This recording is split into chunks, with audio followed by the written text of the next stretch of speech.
Exactly 1 year ago today, I graduated from Rockhurst University with a bachelor's degree in biology. When I walked across the stage to get my diploma, it was a miracle heaped atop a pile of miracles.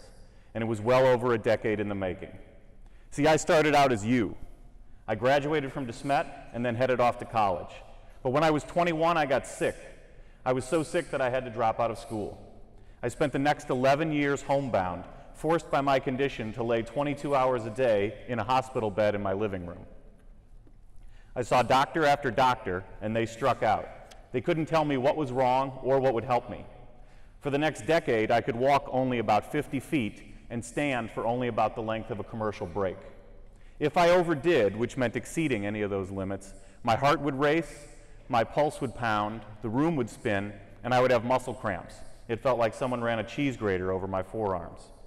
Even after the doctors had looked for nearly a year, they still couldn't tell me what was wrong or what might help.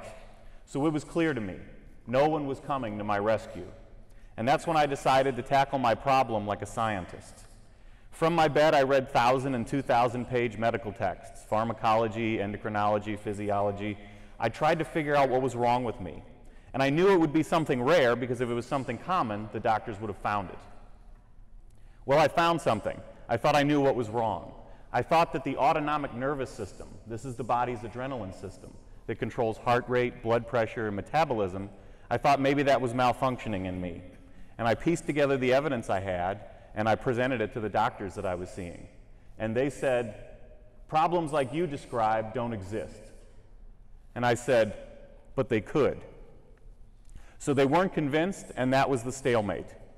But 9 months later, I was able to get a computer with internet access, and within weeks I was able to find that the kind of problems I theorized existed, chronic dysfunction of the autonomic nervous system, did indeed exist. So I read, and the symptoms matched up pretty well, and I kept reading. 18 months later, I was presenting a paper at an international medical conference devoted to autonomic problems. The poster before me was from the Mayo Clinic, and the poster after me was from Japan. And in the middle was me, a college dropout in a wheelchair, outlining a proposed treatment for my own illness.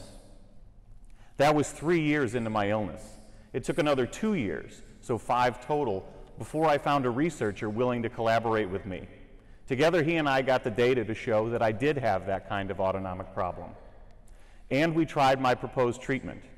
It worked in that I stopped getting worse, but it really didn't make me well. So I was still sick, and I was still homebound, and I was still bedbound.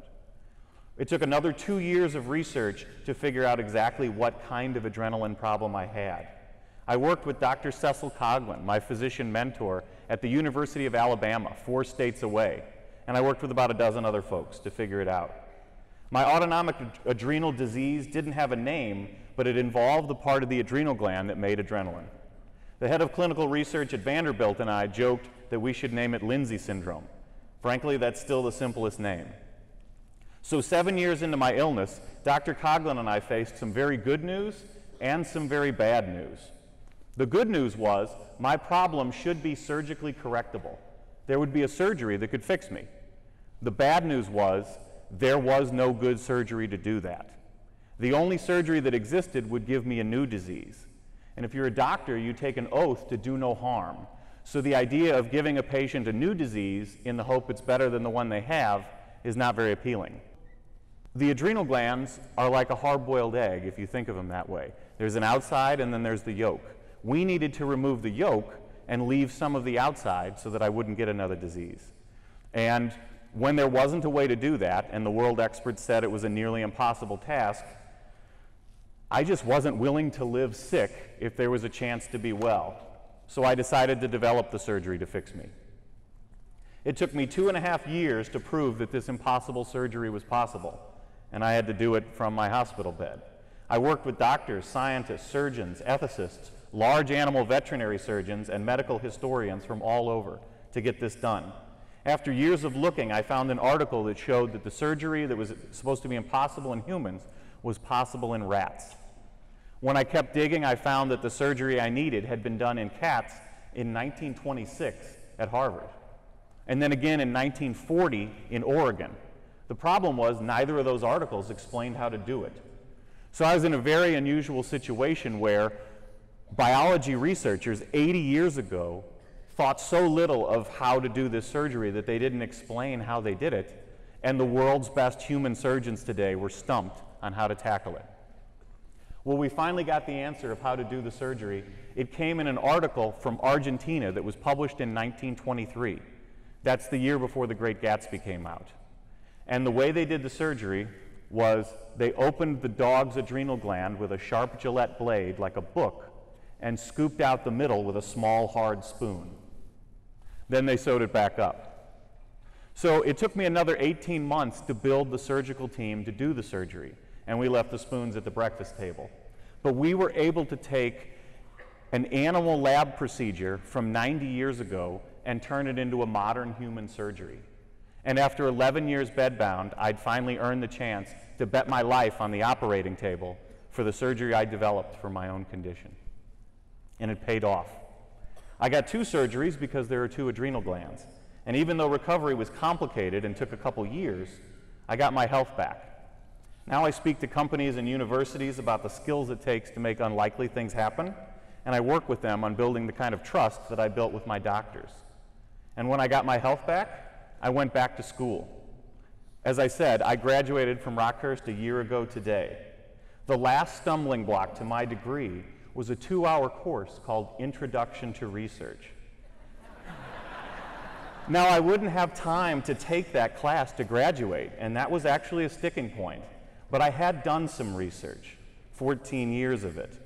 So while things were a little tense for a while, we were able to get over that hurdle, and I found myself wearing this robe and collecting a diploma after my 14-year odyssey 1 year ago today.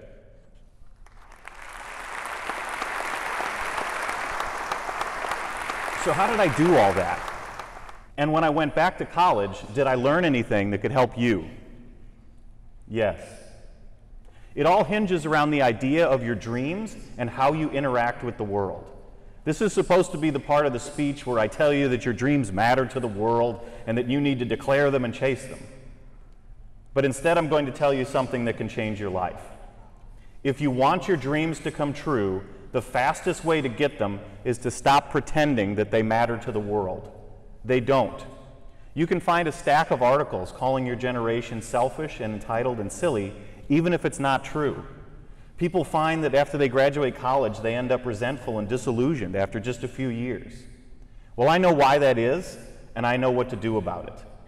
See, there's a song and dance that people develop when they're teens to interact with adults, and it's a big hit.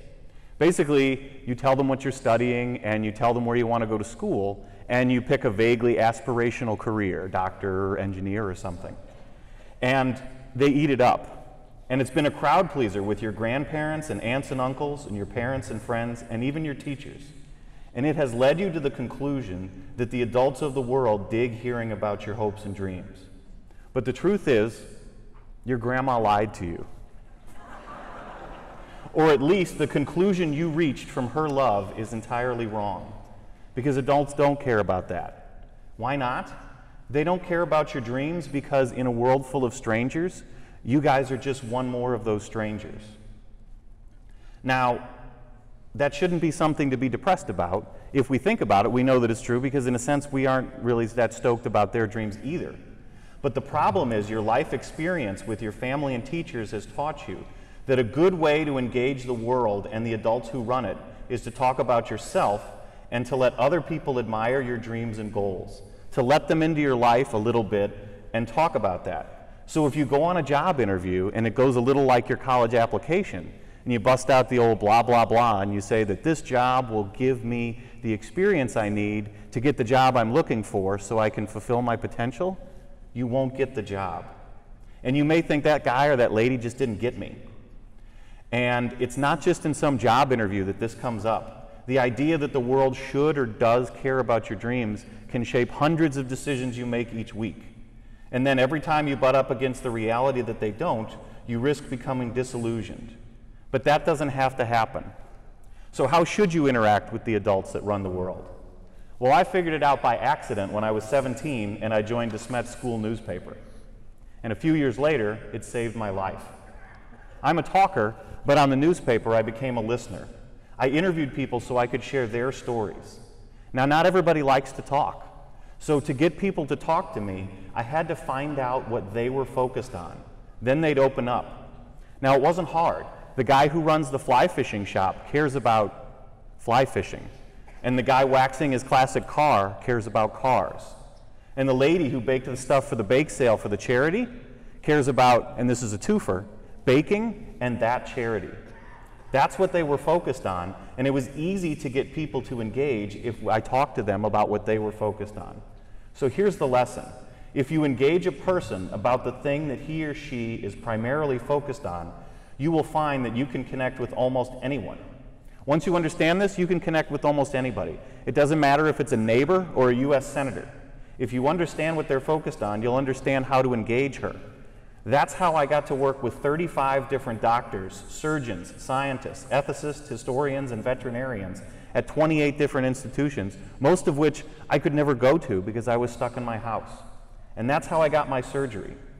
You'd think it was about me talking about my hopes and dreams, but that's not where I started. I'd call them and explain how their research, the focus of their careers, was important to me. Then I would ask them very specific questions about how their life's work related to my research. Soon they were excited about using their special expertise to help me fulfill my hopes and dreams, which was to get my health back. And it worked. I did. And when I got my health back, I went back to college. And this is kind of a cool part. When I was sick, I had to search the nation and sometimes the world to find a teacher of the moment who could help me learn what I couldn't learn on my own. But when I went back to college and I sat in the seats you guys will be sitting in just a few months, I found those people at the front of the classroom. See, when you get to college, you're going to be blown away by the freedom, and it is awesome. But when I went back to college, I was blown away by the support. So my advice to you is this: throw away the fiction that the world full of strangers should give a damn about your dreams. Then replace it with the realization that you can connect with almost anyone if you understand what they're focused on. If you make that change, it will change your thinking and behavior. You'll be happier, you'll avoid disillusionment, and this is another cool part. You'll truly appreciate the people and places that do care about your dreams. Places like DeSmet, places like college, and people like your family and those close to you. So congratulations, DeSmet class of 2017. Go do amazing things, go be men for others, and go make a mark on the world for the greater glory of God. Thank you.